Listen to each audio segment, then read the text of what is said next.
Há muitas igrejas falando da teologia da prosperidade, vendendo produtos, negociando como se o Evangelho do Senhor fosse um negócio, fosse uma loja de conveniência, fosse uma empresa. Mas a Igreja de Jesus ela é um organismo vivo.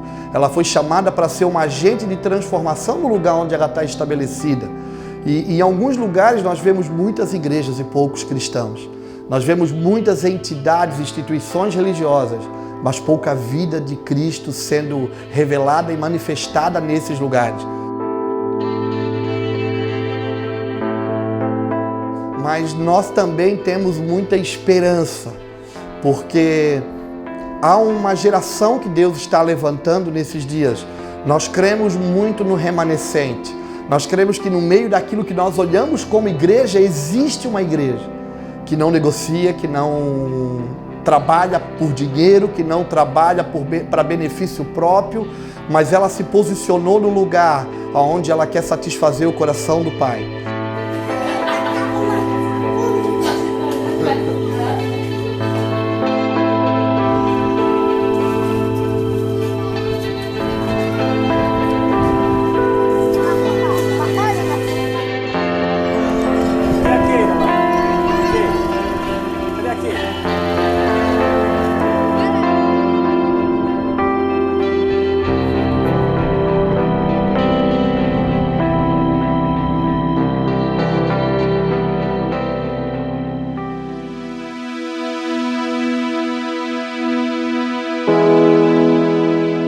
O Nordeste brasileiro possui 9 estados, 52 milhões de habitantes.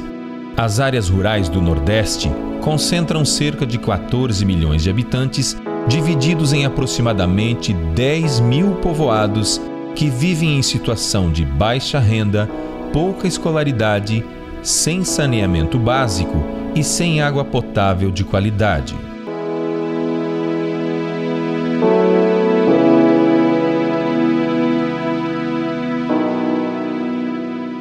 A Missão Nordeste ela começou na nossa vida a partir de 2011. Quando nós botamos o nosso pé no sertão, nós rodamos por 5 estados, 5 mil quilômetros durante 15 dias. Tivemos em muitas regiões da Bahia, Pernambuco, Ceará, Paraíba e Rio Grande do Norte. E o nosso coração ele bateu mais forte por essa região do Brasil. Quando voltamos para casa, nós ficamos orando ao Senhor e querendo nos mover na região, sem ter muito entendimento, sem ter muito conhecimento de causa, das problemáticas do sertão, mas com um coração desejoso por fazer a diferença. Muitas pessoas que têm muita dificuldade, né, de sobreviver mesmo aqui na região, né, de uma vida digna. Não é só o Horto que passa por dificuldade, mas sim o Vale do Salitre como um todo. Né? Nós temos, para você ter uma ideia, Jessé, nós temos povoado ainda pior do que o Horto em dificuldade. O Salitre ele é munido de povoado, né? Ele tem faixa aí uns 40 a 50 povoados, né? E tem deles com dificuldade ainda maior do que as dificuldades que a gente.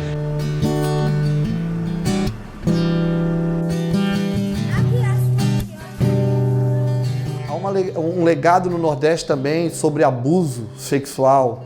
Há um legado também sobre desprezo, abandono. Há um legado no sertão também sobre as crianças. As crianças, elas nascem e crescem sem muita perspectiva.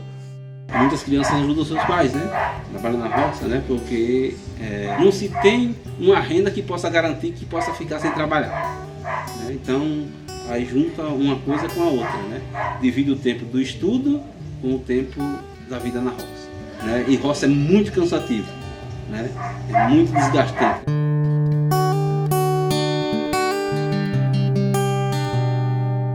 Vem que hora pra roça todo dia?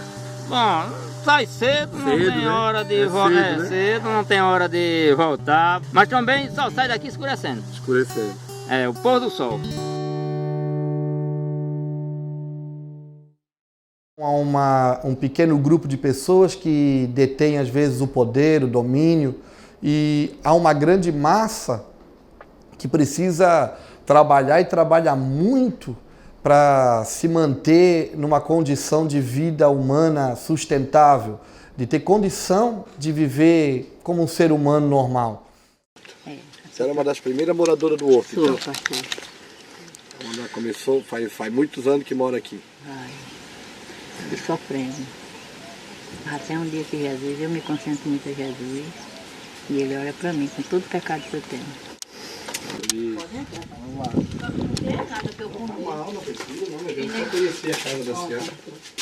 Agora já tem um fogão, da outra vez que eu tinha não tinha fogão. Não tinha porque o esmola que eu recebo, pastor, Sim. é do meu cartãozinho de R$70. É o único caminho da vida para nós é do Senhor, né? É do Senhor. Não tem outro caminho, né? Senhor, sem aquele Jesus, nós não somos ninguém. O Senhor é que nos ajuda nas nossas fraquezas, nas nossas necessidades, né? No dia a dia. Hoje mesmo, pastor, hoje aqui só tem água no pote. Sabe por quê? Meu menino trabalhou, mas não recebeu, o patrão viajou. Aí uma vez que nem eu, assim, fica meio difícil, né? Sim. Mas eu me concentro em Jesus, Ele me dá minha coragem.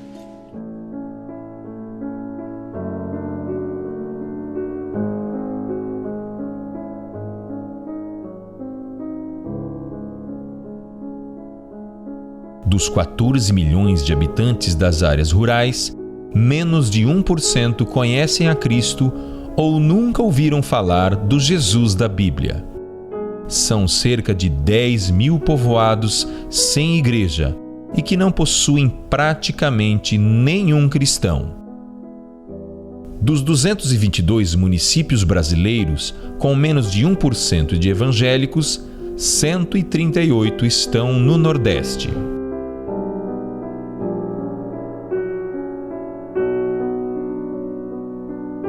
Nós acreditamos nesses dias que o Senhor está movendo a igreja brasileira para promover uma colheita de almas do sertão. Fazem aproximadamente 4, 5 anos que nós compartilhamos uma palavra do Senhor que se encontra em Cânticos, onde diz: levanta vento norte e sopra tu vento sul, sopra sobre o meu jardim para que ele libere o seu perfume, os seus aromas. E durante esses 4, 5 anos nós falamos que o Senhor estaria despertando a igreja do norte e mobilizando a igreja do sul. Nós moramos em Itajaí, Santa Catarina, sul do Brasil. Nós somos parte da igreja que está estabelecida no sul. E acreditamos que hoje somos cooperadores dos projetos de Deus para essa nação. E nesse entendimento, nessa compreensão, nós compreendemos que nesses dias o Senhor está despertando o norte, mobilizando o sul, para promover uma colheita no Nordeste.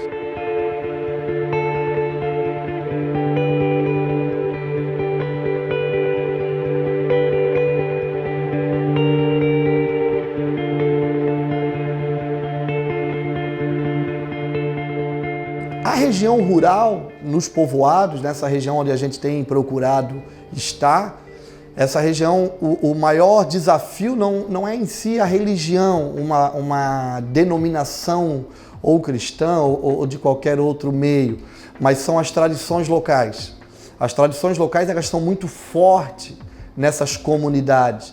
E o nosso trabalho nesses dias é como o reino de Deus, é trazer a cultura do reino, remir a cultura local, para que haja esse espaço para Deus se manifestar.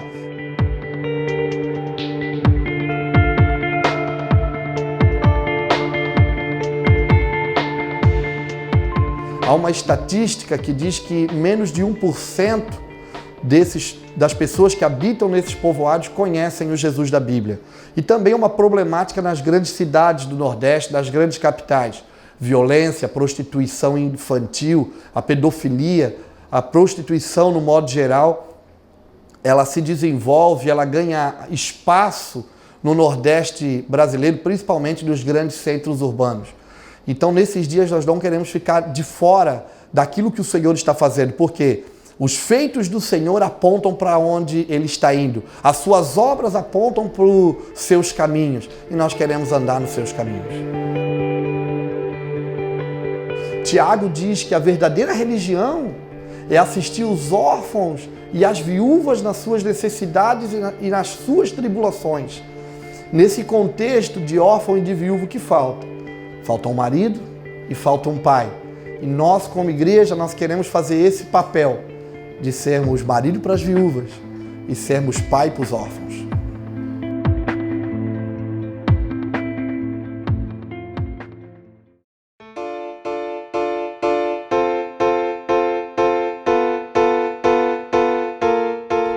nosso trabalho hoje no Nordeste, ele partiu através dessa vida simples. Nós queríamos nos envolver com a comunidade, mas queríamos fazer isso de uma maneira bem simples, como a comunidade é, porque as pessoas da comunidade são simples, a vida da comunidade é simples. E a forma mais prática de nós termos igreja naquele local foi sentando à mesa. O Luiz fala isso, né? Pastor José Rodrigues fala isso, que nos últimos anos aquilo que nós chamamos de igreja, a nossa dita religião, ela trocou o púlpito pela mesa. E lá nós preservamos pela mesa, é no partir do pão, é na comunhão dos santos, é no dia a dia. Por isso nós fomos morar na comunidade. Os missionários hoje eles moram na comunidade. Para quê? Para viver a vida da comunidade. Um dia vai para a roça, um dia festeja junto e se alegra junto com o vizinho, um dia chora junto com o vizinho quando ele também está triste, quando ele também está aflito. E é essa forma que a gente tem procurado desenvolver lá no Salitre, lá no Horto.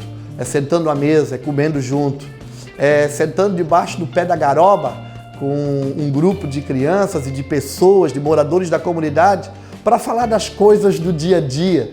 O que plantou, o que se colheu hoje, deu sol? Não, o tempo está para chuva, tem muito vento, não, tem muita poeira. E em meio a todas essas conversas, o Cristo, ele é revelado e manifestado de uma maneira prática e simples. É assim que nós encontramos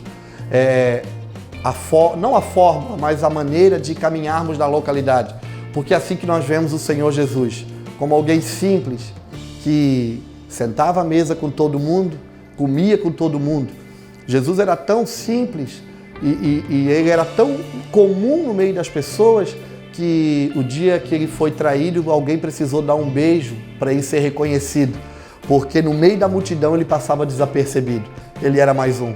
E nós queremos ser assim, simples e passar desapercebido no meio da multidão, para que depois que nós realizarmos o nosso trabalho, as pessoas possam olhar e dizer: não foi ele, não foi aquele que fez, não foi o A ou o B que fez, mas nós fizemos um trabalho coletivo.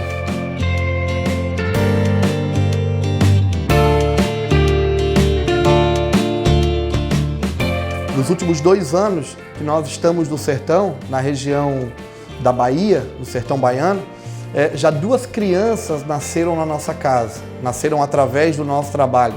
Uma que a mãe tem, hoje ela está com 16 anos, mas quando ela deu à luz, ela tinha 14 anos.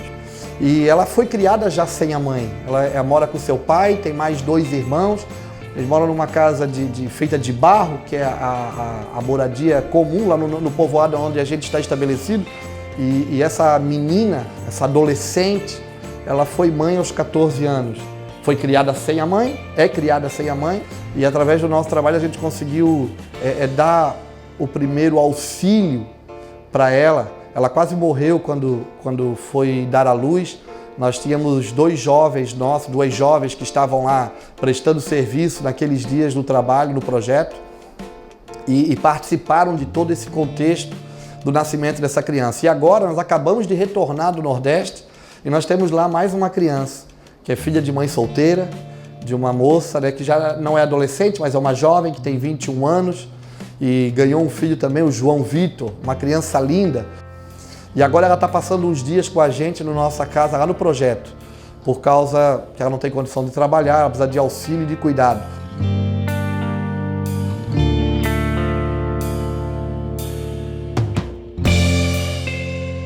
E então nós entendemos que o nosso trabalho hoje é criar um ambiente para que os nossos filhos possam profetizar. Já faz algum tempo que a gente comunica a respeito das Escrituras e nós falamos que nós vivemos em meio a uma geração de órfãos de pais vivos.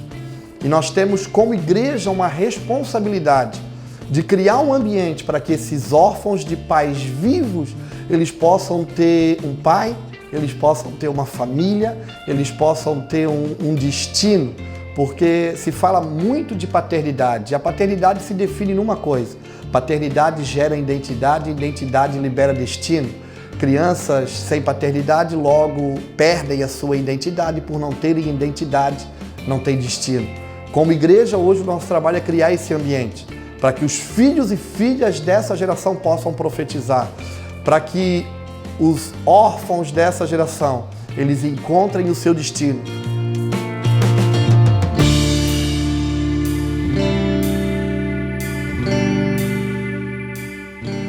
Desde que nós chegamos lá no povoado, no Horto, a gente foi muito bem recebido. E uma das pessoas que nos recebeu foi o seu Paulo.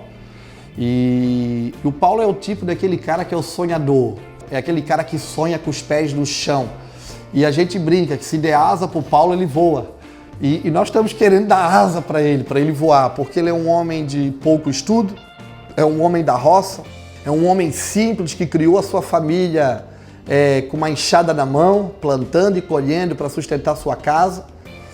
Mas ele sempre foi desejoso por ver as coisas na comunidade onde ele está estabelecido transformada. E o Paulo ele é um encorajador para a nossa vida e para o nosso trabalho.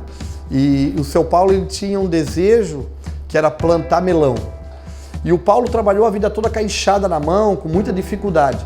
E ele precisava, para plantar o melão, que era o sonho da vida dele, de uma bomba elétrica. E a gente se reuniu e junto alguns irmãos promoveram a compra dessa bomba. A gente se moveu, comprou a bomba e o Paulo juntou uns recursos que ele tinha e ele desenvolveu um projeto de irrigação por gotejamento e ele plantou já, está indo para a terceira plantio, para a terceira colheita. O melão leva 70 dias para colher. Na primeira colheita, em 1 hectare de terra, ele colheu 28 toneladas.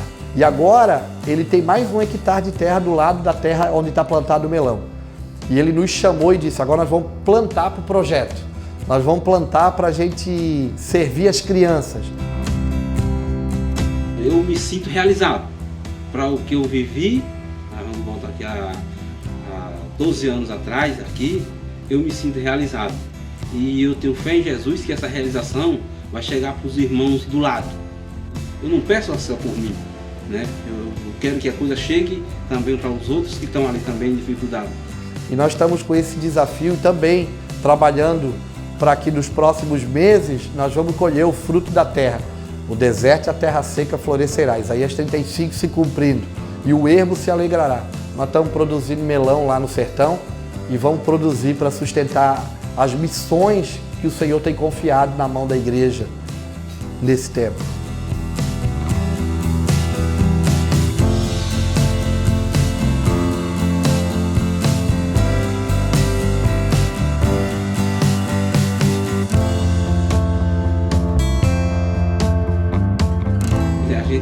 A gente viu uma comunidade sem o conhecimento bíblico, assim, muito em conflito, com tudo estavam discutindo, né? E quando o Mevan chegou para cá, com a casa, né, se vê uma harmonia bem maior com as pessoas. As pessoas se integram mais. Por exemplo, se tivesse vindo aqui o Dia das Mães, a gente nós tínhamos aqui umas 120 pessoas dentro aqui da casa. Isso aqui ficou lotado. Então, quer dizer, isso é uma bênção, é uma coisa que visivelmente melhorou, vou dizer aí 90%, porque as pessoas se aproximaram uns dos outros e ali a aproximação dos outros, como aqui é uma casa de bênção e que prega a palavra de Jesus, então se aproximaram, eu acho que até um pouco mais de Jesus, porque da palavra, né, em si, né? Então a gente vê isso e toda vez que se tem alguma programação de mãe, ou que seja de pai, ou que seja de criança, a gente não traz só a criança, não traz só a mãe, não traz só o pai, a gente traz a família.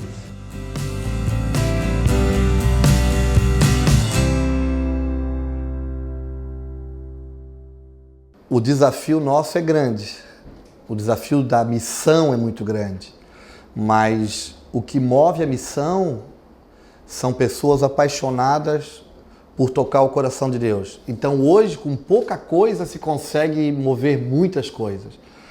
A nossa realidade hoje no sertão, o primeiro momento parecia tudo muito difícil. E nós com arroz, feijão, com café com pão, sentando à mesa, com uma bomba de água, que o custo não é tão caro, e algumas ferramentas para poder trabalhar, estamos conseguindo fazer algumas coisas. Ainda falta muito, ainda tem muita coisa para se fazer, o Nordeste é muito grande, o sertão é muito grande, é muita gente para ser tocada e auxiliada, é a necessidade da igreja se mover em atos de justiça, mas O que eu preciso para fazer já está dentro de mim. Eu preciso só me posicionar, me levantar e cooperar com aquilo que eu tenho.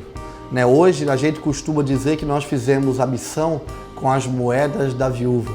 Essa é a nossa missão. Ela é feita com... Como é que ela é feita? Com as moedas da viúva.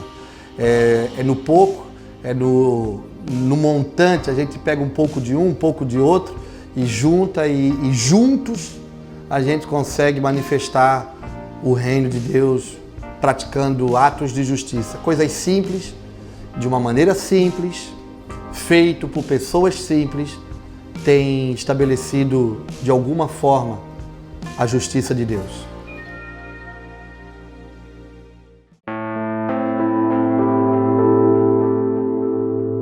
Nós vivemos dentro de uma sociedade que hoje o que mais tem valor são coisas do que vidas. Nós deveríamos valorizar mais as vidas do que as coisas. E parece que a nossa religião, a nossa igreja, ela absorveu um pouco desse contexto. E hoje ela gasta a maior parte do seu tempo construindo coisas do que cuidando de pessoas. De pastores nós nos tornamos a construtores, pedreiros. Gastamos mais tempo da nossa vida construindo prédios e trabalhando com tijolos, com cimento, com madeira, do que trabalhando com pessoas. Ainda que as estruturas são, em muitos lugares, bem utilizadas, mas nesses dias o que tem valor são vidas. E se tem uma coisa que nós precisamos gastar o nosso tempo é com elas, valorizando, cuidando. O sertão é muito grande, tem muita beleza natural. Até nos lugares onde a terra seca e a poeira é o cenário, nesse lugar ainda tem uma particularidade, tem uma beleza natural. Mas o que tem de mais precioso no Nordeste brasileiro, no sertão, o que tem de mais precioso na nação brasileira, são as pessoas, são as vidas. É por ela que nós nos movemos, desejosos por vê-las transformadas e salvas em Cristo Jesus que nós trabalhamos. Por isso, se tem um lugar que nós queremos gastar o nosso tempo e os nossos dias é em favor do próximo. O maior dos mandamentos. Ama teu Deus acima de todas as coisas e ama o teu próximo como a ti mesmo. Nisso, nós cumprimos toda a lei.